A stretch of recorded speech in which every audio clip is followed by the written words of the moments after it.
it's always so important. I don't think that we can say this too many times. I think that we can scream this from the rooftops as often as 12 times a day. Chaos is unsustainable. Yes. And the body's not designed to live in chaos for weeks and years on end. And I set timelines. I try to set timelines for myself. I try to sort of give myself, if I see that I'm getting a little bit too chaotic in my life, I say, you know what? I think I will allow this chaos to really sort of be full blast for 2 weeks. And then that's it. I'm going to restructure my time. And the reason that I say that too is, again, I'm a little bit fortunate in that I was hit by a van. So I'm very clear I could die tomorrow. In which case I would be really pissed because I would get all the way to the other side and I'm thinking, well, that was a shitty way to end my last day. What, I was on the computer all day. What a terrible way to live.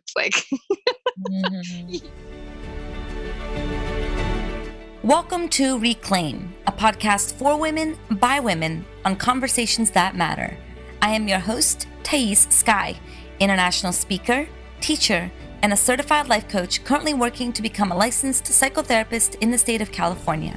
Join me here every week as I offer thoughts and interviews on what it means to reclaim your humanness in this messy world.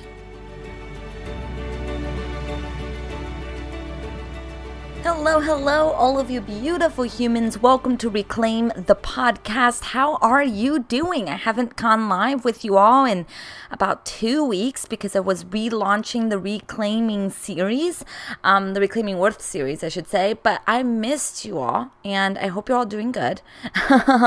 If you have not been following me on Instagram, shame on you. Go find me at I am Thais Sky. For the past 10 days, I've been doing a thing where I've been relaunching the 10 parts of the Reclaiming Worth series, and I've been relaunching them onto one page. So it's all very accessible for you. I know that iTunes and some of these other platforms are a little complicated sometimes to go through old episodes. So if you are interested in catching the Reclaiming Worth series, you can go to the show notes or you can go to thaissky.com/reclaiming-worth. And there you will catch all 10 parts of the Reclaiming Worth series, and you can dive into boundaries and intimacy and relationships. What is the worthiness wound? What is shadow work? What are the ways that we can start to break free from our patterns? I mean, I share so much good stuff in that series. Please go check it out if you are interested. And I relaunched the series, of course, in honor of the fact that the enrollment period is open for my signature group program, Worthy Women Rise. Baby, this is my favorite program in the entire world. This is the 8th cohort that I will be leading of this program, and it's every time it gets better and better. This time around, I've extended the program from 4 months to 5 months based on all of the feedback I've received from participants who wanted this program to be longer. So it is now longer, which means that there's more space within the program to really go deep into the modules that I will be teaching. I also shifted this course to a very schmancy, fancy platform that's going to allow the modules to be released in such a beautiful way. And because once you join Worthy Women Rise, you have the content for life. Any updates that I make to the program, you will get. So you can learn more about Worthy Women Rise at worthywomenrise.com. We only have 2 spots left, and I'm anticipating that they will go quickly. So if you're interested in this program, do not delay in applying. Next time around, I will be raising my rates as well for the program. So this is the lowest price option that you will get for Worthy Women Rise. And listen, the best part about the program that everyone says when they complete the program was the community element. Yes, the modules are important. The modules are really, really powerful. We're going to explore emotions. We're going to explore the worthiness wound. We're going to explore what it means to enter our own sovereignty and express ourselves and hold space for our needs and tend to ourselves in a different way and reparent ourselves with our inner child. We're going to dive into what it means to take up greater space, to hold different boundaries, to relate to ourselves differently. I mean, that's the core of it. We're going to learn how to relate to ourselves in a way that's sustainable for long-term growth and expansion. While all of that is really, really important, it is the environment in which we are learning this and applying this and tending to this that matters. And the group, the way that I curate the group and facilitate the group allows for such a beautiful sisterhood to form. Sisterhood, I mean, I still see women in past iterations of Worthy Women Rise continue to connect to each other, continue to visit each other around the globe.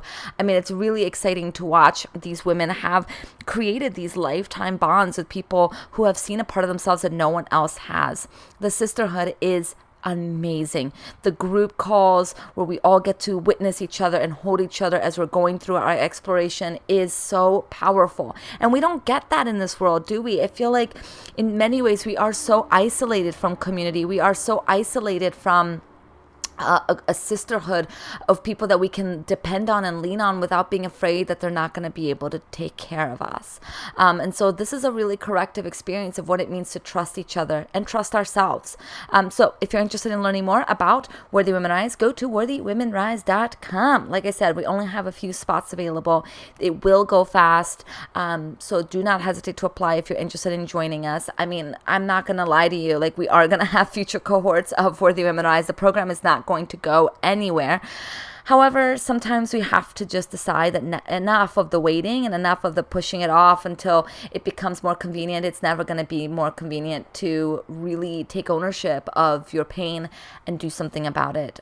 This is it. This is your opportunity. This is your invitation. I hope that you hear the call. Okay, so today I have on the podcast Worthy Stokes. And what I love about Worthy is that even in her bio, she says that yes, Worthy is her given name. I love that so much. So let me read to you her bio. Worthy Stokes has been called a miracle worker and a sacred rebel in her work to inspire others to heal forward.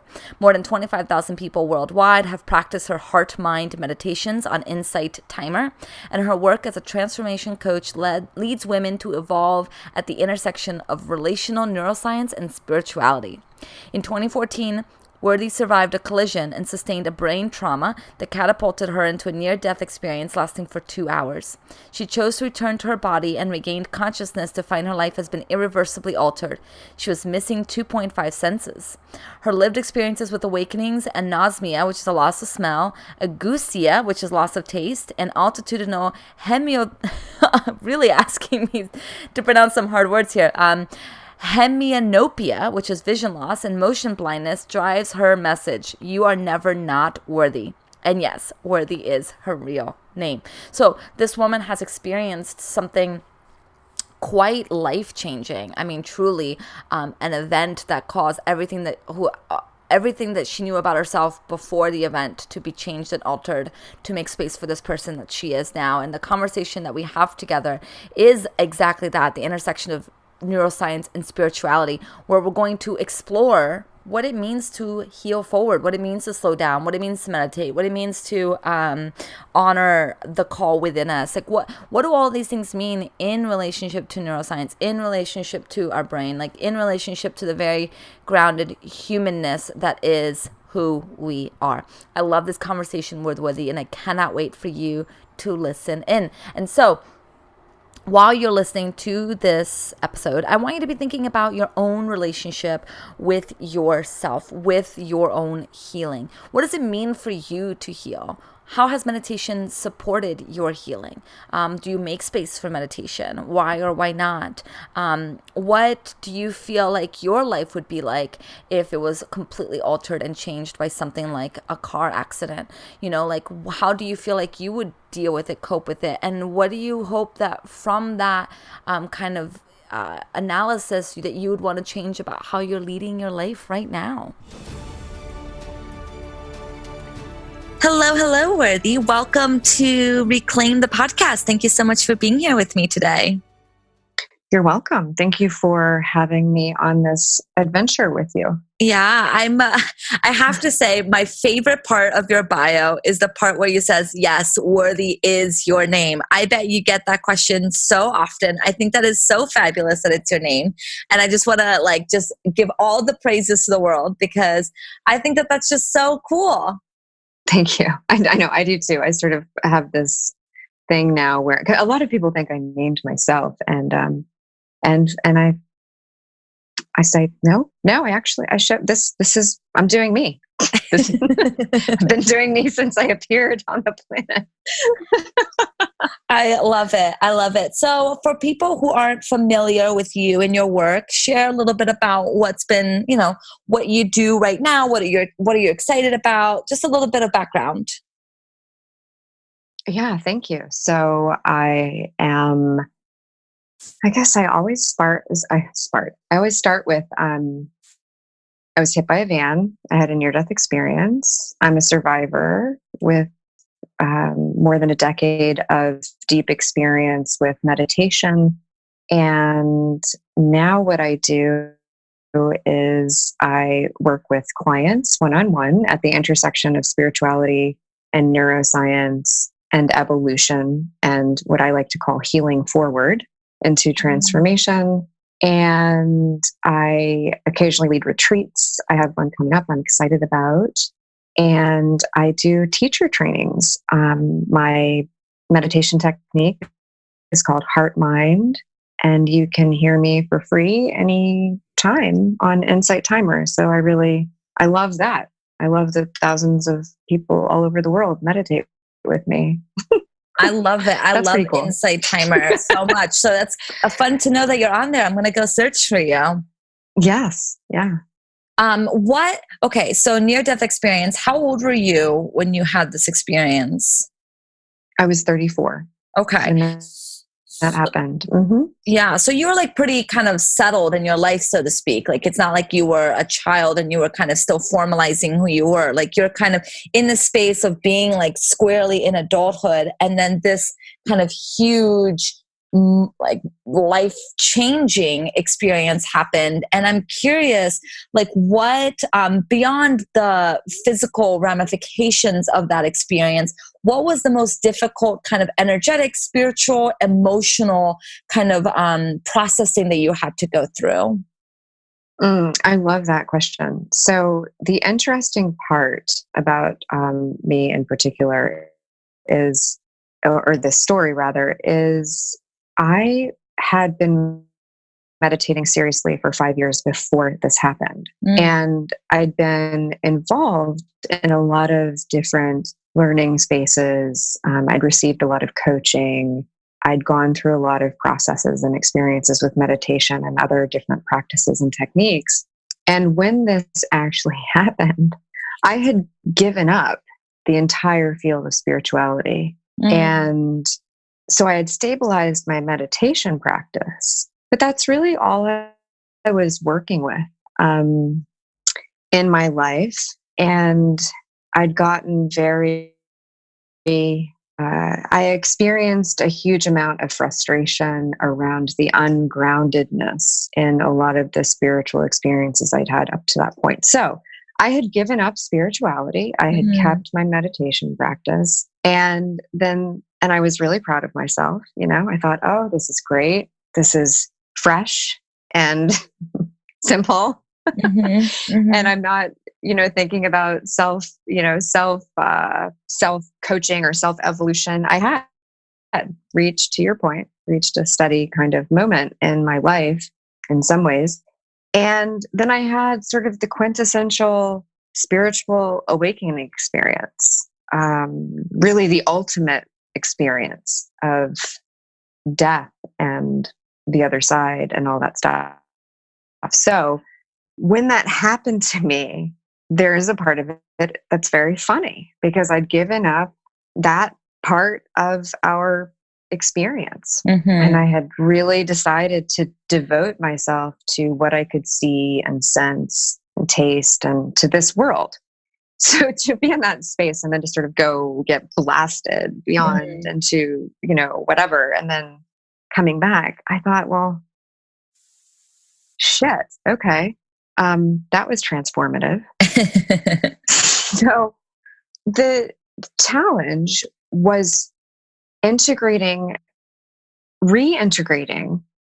that level of consciousness into my life, my waking life, and reintegrating a level of consciousness that transcended everything I had learned up until that point and blew through most of what we consider as reliable information. So the biggest challenge in my transformation energetically and with consciousness and with my practice was to incorporate this new level of awareness that in many ways transcended our language and all of our nice, neat little stories about how spirituality works and what our life purpose is. And so it was like the big, beautiful, unnameable thing that was suddenly so present in everything that I did, and it had no words. So that is what has been the most interesting part of that particular transformation. And then also that I came back and really I struggle now to practice with other people. I had difficulty going back and practicing the way I had practiced before. My meditation practice completely transformed. I saw the incredible cosmic power of the physical body. In some ways, the other side was less interesting to me than this life. In some ways, it was more so. And then I began to teach, really, because it was the only, at some point, you kind of look around the room and you think, oh, I'm actually the person who's supposed to be teaching now. So that happened. Yeah, I think that it's really amazing when we have these experiences where we kind of realize, oh, I'm no longer just a student. I'll always be a student. Being a student is so important. And I'm feeling a call to lead. I'm feeling a call to teach. I'm feeling a call to share what I know. And I wonder for you, what was the hardest part in honoring that call? Oh, I think the hardest part was getting comfortable with this idea of me being a pathfinder or a pioneer at the edge of consciousness. And I call myself actually a neural pathfinder. And really accepting that I could go into a bookstore and not find anything on the shelf that helped me to integrate what I was integrating, or going to multiple events with the most well-known, well-respected teachers in the world currently, and to leave feeling like there was something missing, and getting comfortable. I think the biggest challenge has been getting comfortable with knowing I carry a new system, I have new information, and I need to work on translating that new information now instead of trying to find confirmation that I am correct in all these places. So the self-trust, really just reining it in, sitting down and saying, I have this, I know this with every cell in my body, and there is no one on this planet right now who can talk me through this. I have to bring it forth. This is the experience, and now it's time to translate it. I love that. And I love this concept that you shared at the beginning of healing forward. And I wonder, how that fits in and what that means. Yeah, healing forward. So we think of healing often. And when we all have, you and I spoke a little bit about this, right? There are all these different cultural patterns and nuances and language patterns and all these things in the world. And so it really depends on where you are in your healing journey and what you love or prefer or feels good, et cetera, et cetera. I've found that in my work with my mentors and in my own work, I at some point in the last year started spontaneously using this term healing forward. And it is my way of reminding myself, my clients, other people I engage with that we think often of healing as dissecting the past. And healing forward for me means it's a way of differentiating between one way of seeing healing and another way of seeing healing. And in one way, I think to myself, I need to fix everything in my past in order to be who I am here to become. And that requires a lot of backtracking and archaeological digging. What healing forward is it's also in alignment with the neurological system and neuroplasticity, is I'm going to, yes, accept these places where archaeological digging might be necessary. And I am going to focus on strengthening the elements of who I am in order to prepare to move forward in a space of evolution and transformation. So it's not ignoring the past, it's using the past as a foundation and choosing a healing perspective that is thinking, I'm going to bring it all together and bring it forward into who I'm becoming. And that way, the brain does not get upset, because the brain is very intelligent, and the thinking patterns so easily go into the past. Healing forward is a way of thinking, I don't have to deny that any of these things happened to me. I don't have to change these things necessarily. I do need to bring forth the strengths that have emerged in them. And that is what healing forward becomes. So if I understand correctly, it's the sense that while I can't change my past, and I don't need to change my past. I don't need to get atonement for what happened in the past. I don't need to necessarily feel like if I get some answers from my past, then everything will be fine in my future. It's more like the past has taught me, and the past has cultivated an awareness that I can now leverage and use to move me forward. Is that kind of the gist of it? Yes, I think that that's a very good way of framing it in those words, and also to simplify it. And I think that you're very good at speaking into this, the power of lived experience. Mm-hmm. It is acknowledging the deep power, the deep wisdom, and the enormous well of beauty that comes with lived experience that we don't often look at, because most of our thought leaders, coaches, healers, transformation artists, therapists, I don't think a lot of people are aware that they do this, but there's almost this, it's like a forcing of, well, you have to choose between your past and your future. You have to find these things wrong with, or fix these things in order to. And I guess my approach is, there's strength there, and we can be grief and joy at the same time. We can be pain and beauty at the same time. We do not have to choose. I think people go through an enormous amount of stress right now, because so many of our healers are, again, we don't know that we're doing this, but become so tied to a linear path of healing that forces a decision between good and bad. So a lot of my work is, whatever, this is part of this is absolutely fucking terrible.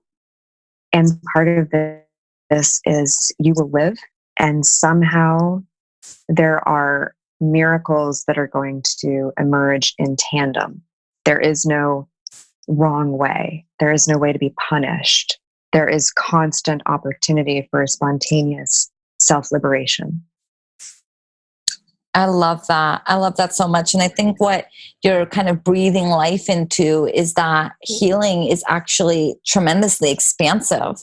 And it doesn't Mm. have to be just this like drag of constantly having to bring up the past. It can actually be like a deepening of our expansive joy and pleasure and capacity for wellness that is within us, that is longing for us to pull forward, to move forward, to be free.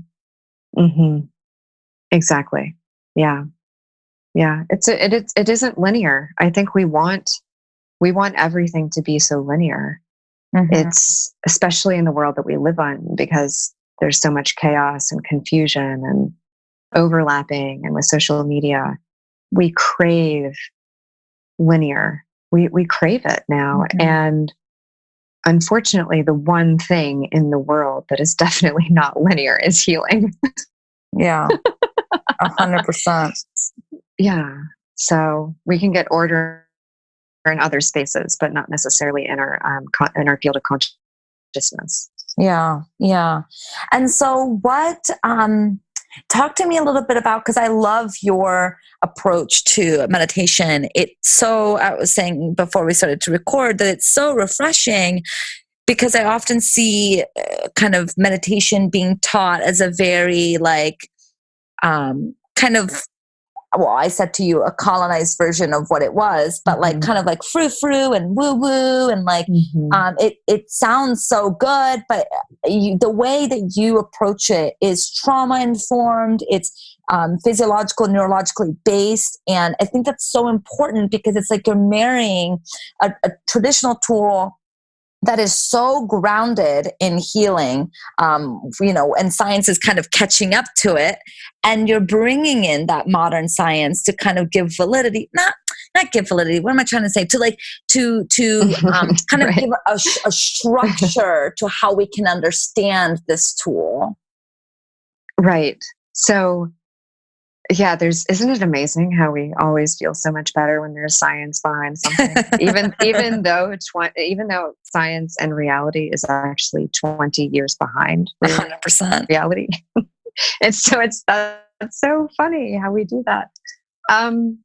So the fundamental difference I think my practice and my technique and my teaching style reflects is, I assume the body is innately functioning as a deeply spiritual, moving creature. We are beauty and evolution and possibility and potentiality and life force energy in motion.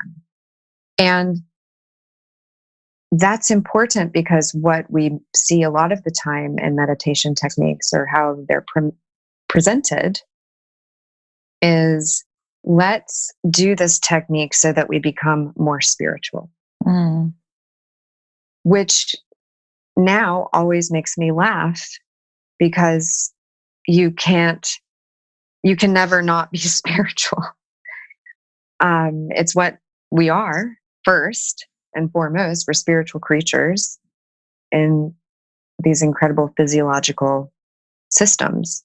So heart mind is really heart mind. I call it heart mind intelligence. This is something that took me, I launched it a year ago. So it's only been in the world for a year. It took me 4 years to figure out, how can I convey what I experienced on the other side, and what I know of the world, and what I know of neuroscience. And I spent a lot of time thinking through parts of what you just asked. For example, one, what is universal? What is truly universal? What is truly essential, that does not get sticky or messy with cultural appropriation, that can be sustained even if someone is missing limbs? Because I've worked with trauma survivors. What can be sustained with or without a complex trauma history? So I spent a lot of time asking myself questions like this, whittling down and whittling down and whittling down. and looking at everything I've experienced. My foundation is Tibetan Dzogchen. It is a raw, basic, abiding practice. And that wasn't useful. I'm not going to teach Dzogchen. I don't have authorization to teach Dzogchen, nor would I want to. Mm-hmm. So it became a question of how can I integrate all these different elements of what I've learned over the years and integrate this incredible spiritual knowledge I now have that is divinely mapped through the nervous system. And how can I not sort of mess things up by overlapping, different techniques? Because I'm not going to teach Vedic. I'm not going to teach Dzogchen. I'm not going to teach on and on and on. And that's where heart mind came from, because I thought, okay, there's heart intelligence from a very esoteric perspective. Each of us carries a remarkable, highly intelligent heart intelligence. Mm. The heart thinks and it feels. We also have incredibly evolved, brilliant brain intelligence. The brain is thinking and it's feeling. These are thinking and feeling centers that we often like to categorize as, well, the brain is thinking and the heart is feeling. And no, actually, they're both feeling. The entire body is sentient. We are a sentient organism. And so the heart is thinking and feeling, and the brain is thinking and feeling. And I love this so much because when my brain was shutting down and when I did not have access to the cognitive capacities of my thinking, feeling mind, I felt my thinking, feeling heart begin to think and feel on behalf of my cognitive absence. So I actually have had a personal experience where the neurological system has completely reordered itself to compensate for certain things in the body. So that's why the heart and the mind are such, that's why it's heart mind. And the breath is the gateway. The breath is the essential gateway of it crosses space, time, dimensions, realities, theories, words, language, beliefs. So so heart mind is the essential, bare bones, naked awareness of what I work with now at the consciousness level, and also at the primal body level as well. I love that so much. Thank you for sharing that. Mm-hmm. And mm-hmm. It's really interesting how little we kind of know about the human brain, and how little we know, about how any of this really works. Right. Right. And I'm curious, for you, like, what has it looked like for you to kind of integrate, all this science technology, while also holding on to the fact that it is behind in times, and that, in many ways, science is just another way of looking at things. It's not the way of looking at things. So if I hear your question correctly, it's about how to integrate this understanding that science is what we crave, and yet it's 20 years behind what we're actually discussing. Okay. Yeah. So that's part of what I was trying to explain when you and I first started, because it felt really challenging for me to step back from conferences where neuroscientists are presenting research, right? Doctors, I've spent an inordinate amount of time with neurologists because I have a team of them. And it has been the greatest challenge to really trust what I know at the lived experience level, at the sentient level, and what I see in my clients. So I went through a period of time where I was really distressed. I was actually distressed because I realized, after a conversation with someone at one of the most well-known neuroscience research centers in the world, this person said, we know less about the brain than we do about physics. Neuroscience is behind physics. And I just thought, oh, whoa. It blew my mind because I kept looking for these neuroscientists and these neurologists and these researchers and these people to confirm what I felt so strongly as truth. And I kept finding that they were behind. And I think, Thais, I think it took about 6 months for me to reconcile that and to think, okay, we just like I can point a client towards the direction that I feel is a good path into awakening or freedom or transformation or accomplishment or success. I can't translate what I know. So I live with the mystery. So I would say to you, the way that I deal with this is that I follow research pretty closely.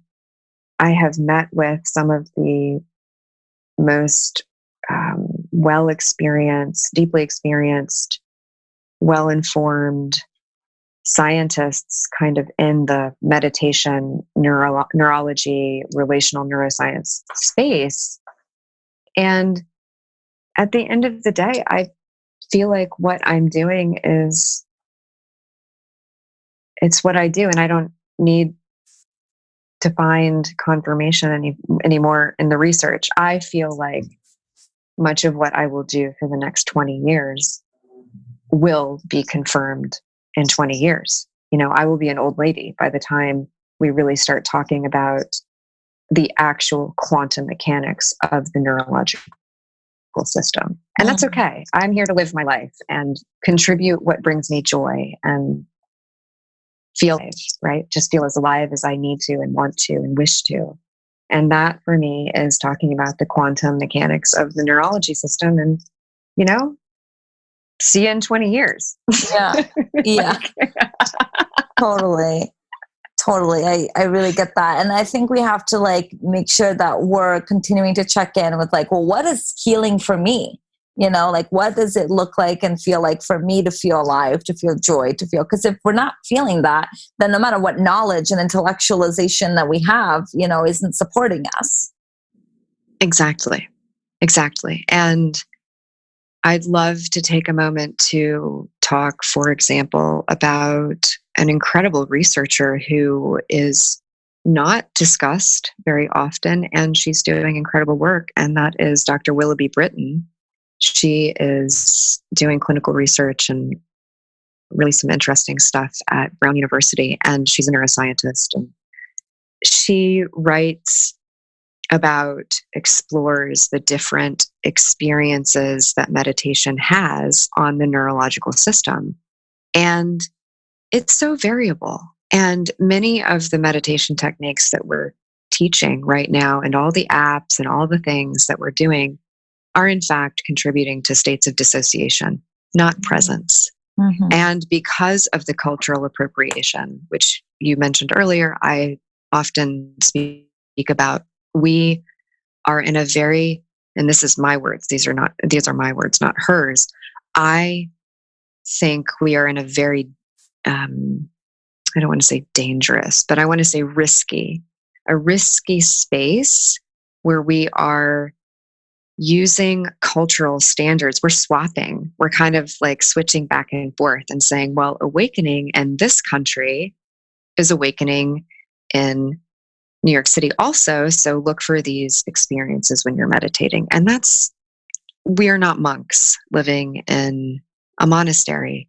And awakening for a monk in a group, in an organized, moving group experience where there is routine and regularity and cultural norms and cultural history and everything is very intact, awakening is very different in a monastery than it is for someone who's living in Manhattan.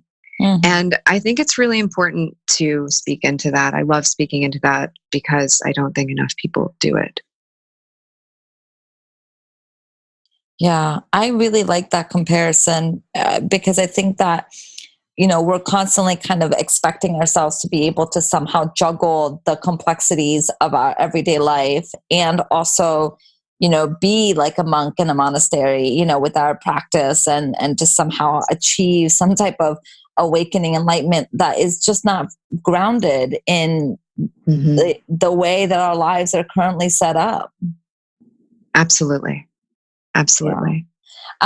I love this Instagram thing that you wrote that I think is connected to this, and I would love to hear more of your thoughts on it. It says, well, not it says, you say, um, mindful breathing does not heal trauma. Mindful breathing helps your nervous system to regain its innate capacity to stabilize conscious awareness. Hmm. Yes. And Yeah. I would love to hear a little bit more about what that means. Yeah. So again, because we have so many options at this point and we're living in an unprecedented buffet of different techniques and practices, it has become somewhat, it's become convenient, right? And I understand this becomes convenient. I don't believe that a lot of people are doing this to make a mistake on purpose, but we automatically associate breathing with mindful. And we automatically think mindful breathing heals trauma. And we automatically think that mindful breathing is really any type of breathing, which could be holotropic breath work, could be the names are escaping me, but name any kind of breathing. And what's happened is a lot of people have lumped breathing, all different kinds of breathing, into, oh, well, you're breathing, so it's good. You're breathing, so it's mindful. And since you're mindfully breathing, that heals trauma. The reality is, different kinds of breathing techniques have different results in the body. Yeah. And trauma informed breathing is very different from ecstatic breathing, or on and on and on. Name whatever breath you want to name. So we're in a time and a space where there's a lot of pain. There's a huge amount of pain in this world right now. And there is a lot of confusion and there's a lot of difficulty.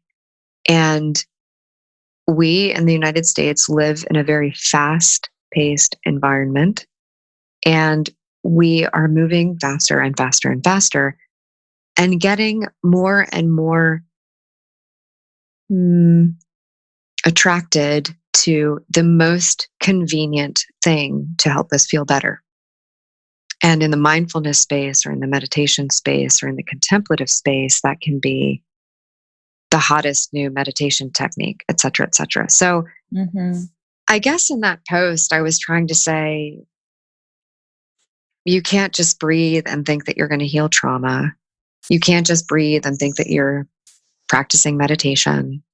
There's an art and an arc to this experience and to this process. And we need to manage our expectations. So if a person is saying, I will guarantee you these results, probably not true, because every human body is so different. Every one of us has a different capacity to access our inner breath. And that changes from one experience to the next. And there's no one size fits all. So I think I was trying to, in a very simple way, point towards the complexity and the beauty and the elegance of even the breath, which we think is just one thing, but it takes all these different forms, just like we do. Yeah, I'm glad that you shed light on that because I do think that people kind of lump all breaths together, and that we kind of get tantalized by the offer that if we just breathe, then everything will go away, all of our problems will go away. Mm-hmm. And I don't want to undervalue the power of being conscious about our breath, but it's a starting space, and what it does is it helps us to kind of expand the space between the action and the reaction. But ultimately, there's some more work to be done in that space in order for us to have our nervous system be less reactive. Mm-hmm. Mm-hmm. And there are a few specific types of breathing patterns that actually truly do strengthen your nervous system over time. And with a stronger nervous system, we are all able to process, integrate, and transform in a more comfortable way. Not better, not stronger, but just more comfortable for oneself. So there's a huge amount of neuroplasticity that is connected to the breath. And I think what you just said is really interesting, because something else I like to remind people all the time, and I remind myself all the time, is we have overstretched our window of tolerance. We live in a world where the window of tolerance cannot effectively, biologically, spiritually, in real time, process what's going on in our world. And I think that we need to talk about that more, because a lot of people, all of us, are pushing ourselves further and further and further, but it's like a rubber band that it's just going to snap back. So we've done a really great job, I think, of adapting to a certain pace of life and to opening up that window of tolerance. But I often remind myself and others that it's important to reconnect with a window of tolerance that we are not always trying to expand, to stretch, to accommodate everything that is happening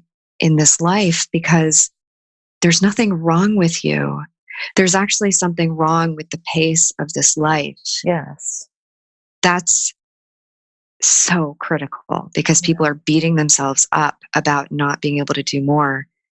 And I just want to say, spiritually, cognitively, physically, you're not wired for this. None of us are. So what can we do? What can we do to restore a window of tolerance that is realistic and not buckling?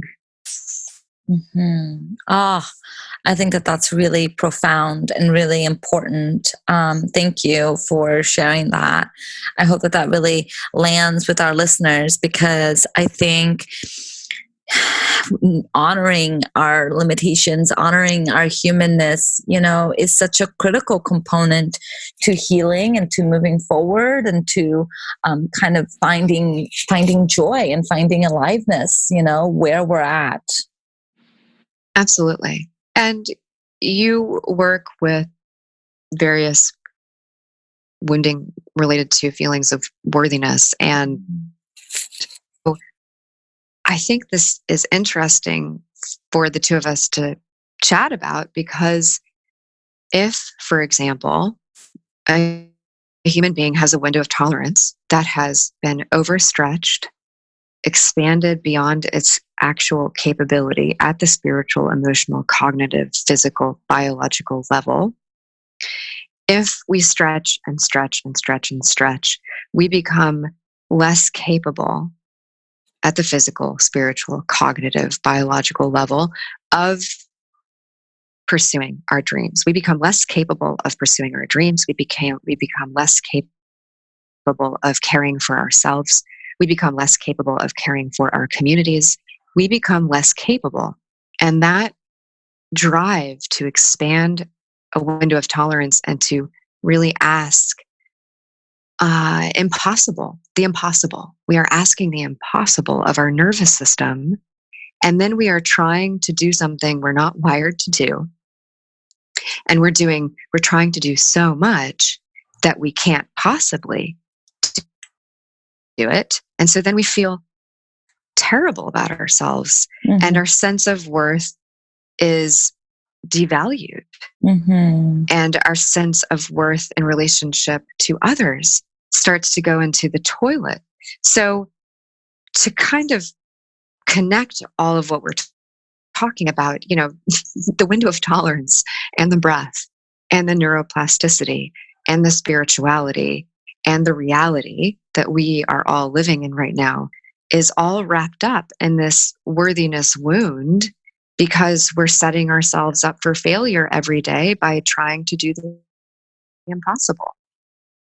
So, I think that your point is so poignant in that, we also are kind of living in a culture that tells us that not only go after kind of what you want in your dreams, but also what you want in your dreams should be very big, and it should be like very like flashy. It's like, don't just become, let's say, a meditation teacher, be like the world renowned meditation teacher. Don't just want to teach, or want to like speak on stages. Like if you want to speak on stages, well, you want to speak on stages to millions and millions of people. And I think that really overextends us as well, is this constant striving where our goals and our desires aren't enough if they're not big enough, quote unquote. It's so true. It's so true. And it's so hard. I don't want to pretend for even a second, because because the brain is a beautiful thing. The brain is such a beautiful, beautiful, beautiful thing. And it's designed to pay attention to external messages. It's designed to pay attention to environmental experiences. It's designed to pay attention to norms that are being presented as norms, whether they are normal or not, or whether it's a norm that fits or not. And so I always want to say, none of this is as simple as everyone wants it to be. It's not neat. And we are saturated every day. We are saturated, to your point, with this message that you will feel more worthy if you do more, and if you do more worthy things. And really, that's not true.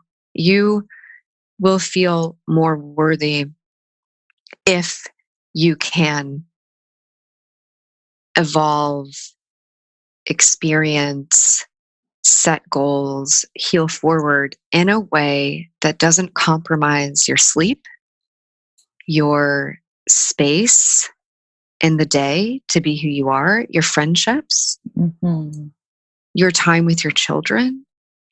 I've started to really be conscious of that. And I'm very protective of my relationship with my partner.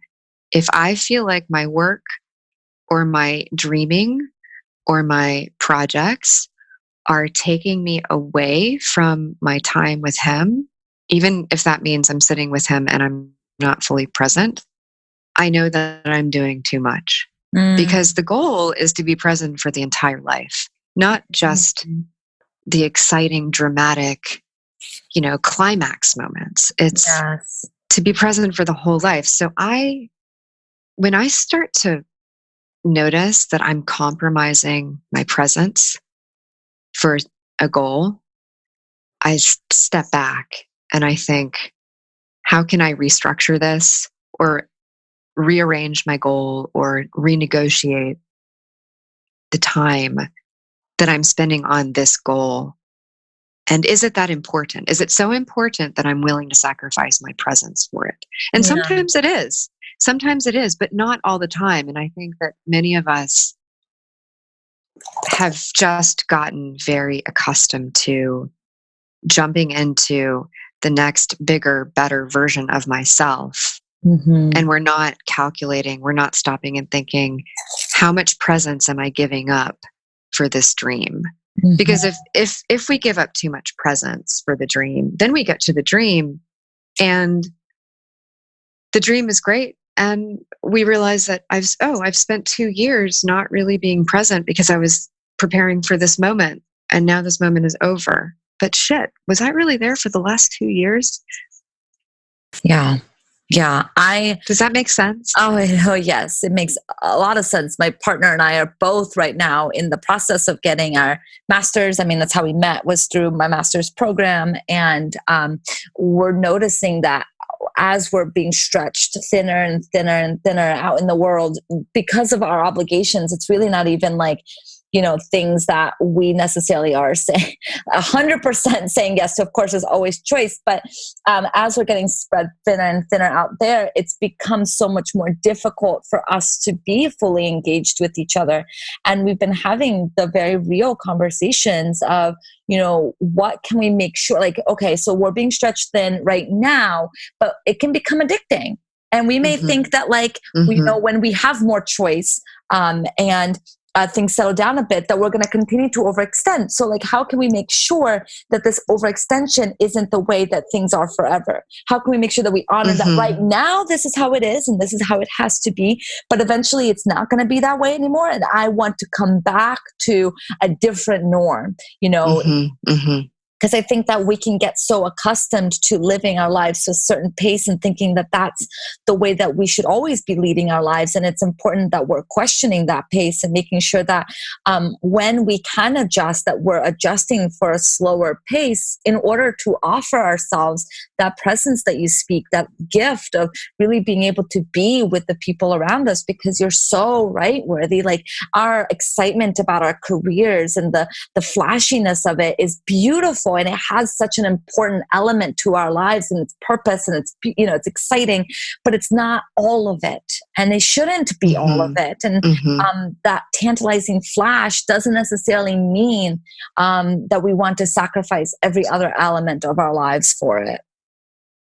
Yes, all of that. And it's always so important. I don't think that we can say this too many times. I think that we can scream this from the rooftops as often as 12 times a day.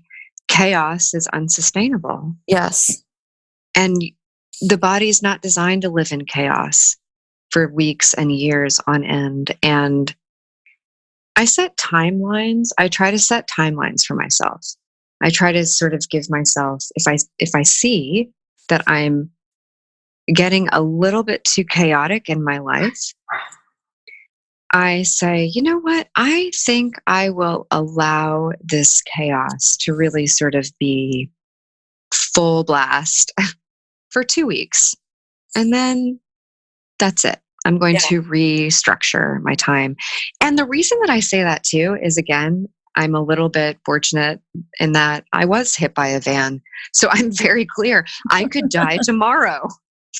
In which case, I would be really pissed because I would get all the way to the other side and I'm thinking, well, that was a shitty way to end my last day. What I was on the computer all day? What a terrible way to live. Like, so, I don't even think it's about balance. If you're a creative human being, and I am one, I think that there are spurts of creativity. And sometimes there's a lot of space for creative chaos. And sometimes there's a space for rest. And look, let's be honest, Instagram, right? I mean, gosh, I feel like I looked at someone's profile the other day and they were on like a different island every single week teaching. And, and to a lot of individuals, right? To many of us, that seems so exciting. I look at that and I think, that's exhausting.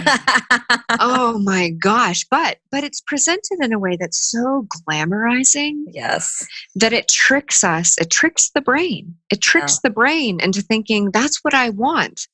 And look, full disclosure. And I think everyone who follows me and anyone who's on my email list, we all know this. We watch. I'm very transparent. You guys all know. Everybody knows when I've gotten really excited about an idea and I think it's so good for me. And then I get into it and I'm like, oh, this is not good for my window of tolerance. This is a terrible idea. And then I just segue into the next thing.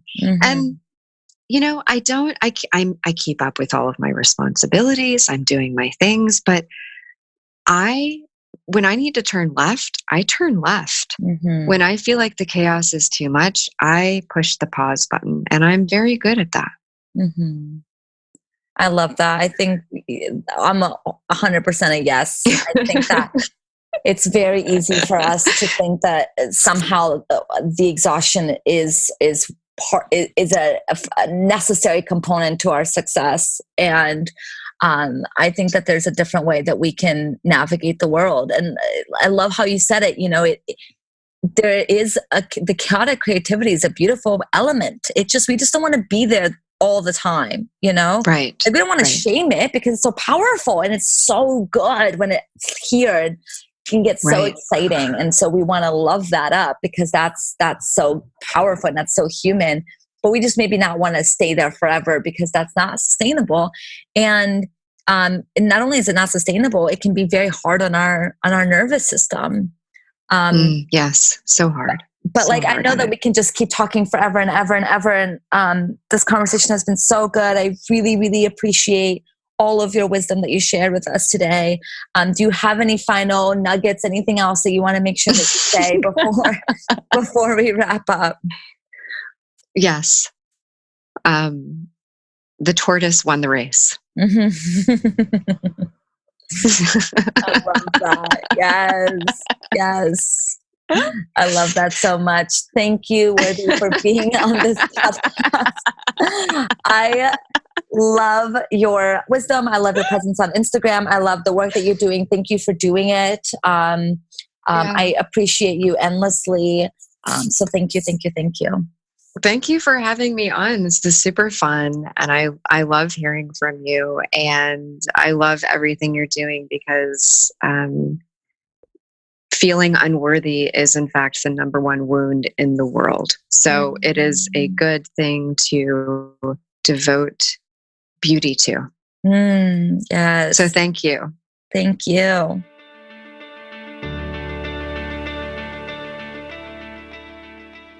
Thank you for listening to Reclaim the Podcast. This podcast represents the opinions of Thais Guy and her guests to the show. The content of this podcast are for informational and educational purposes only and is not intended to be a substitute for professional psychological, psychiatric, or medical advice, diagnosis, or treatment. Always seek the advice of your physician or other qualified mental health provider with any questions you may have regarding a medical condition or mental disorder.